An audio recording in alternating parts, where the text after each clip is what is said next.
What if I told you the story of King Von and Lil Durk isn't really a story about two rappers, it's a story about two people who came from the same environment, found their way into music, and eventually became part of each other's lives.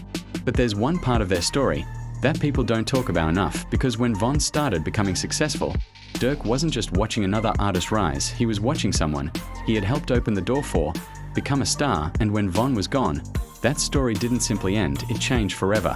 Before the millions of views, the sold-out shows, and the fame, King Von was just Von from Chicago, and Lil Durk was already trying to make a name for himself in rap. Their connection wasn't created by fame, it started before all of that. Durk had already built a name for himself, and Von had something different. He had a way of telling stories that made people feel like they were inside them. Durk noticed that potential. When Von started taking music seriously, Durk gave him opportunities that helped him enter a completely different world. But Von didn't become successful by becoming another Lil Durk, he became successful by becoming King Von.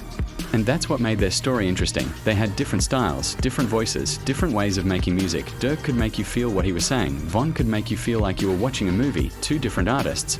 But somehow, they worked together.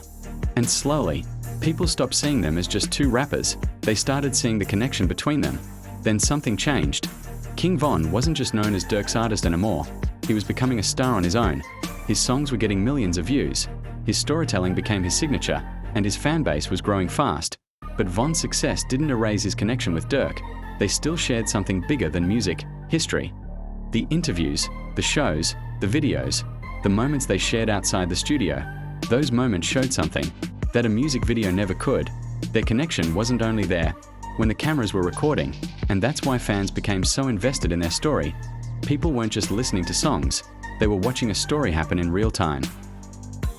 Then, November 2020 happened. King Von was killed in Atlanta, and suddenly, everything changed. For millions of fans, it was the loss of an artist, but for the people closest to him, it was much more than that. Durk lost someone he had known for years, someone who had become one of the biggest young rappers in the world, and that's why the loss felt so personal. The future people imagined for Von disappeared in one moment. But here's the part people sometimes forget. King Von's story didn't disappear when he died. His music continued, his influence continued, his fans continued growing, and the people who knew him continued carrying his memory. For Durk, that connection became part of his own story too. Not because he could replace Von, nobody could, but because sometimes losing someone doesn't mean the connection disappears, it means you carry it differently.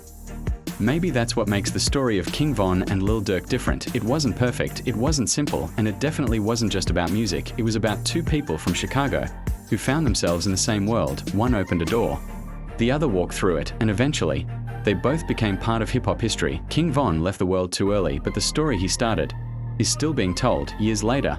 People are still watching, still listening, still remembering Von, because some artists leave music behind, but some artists leave a story, and King Von left both.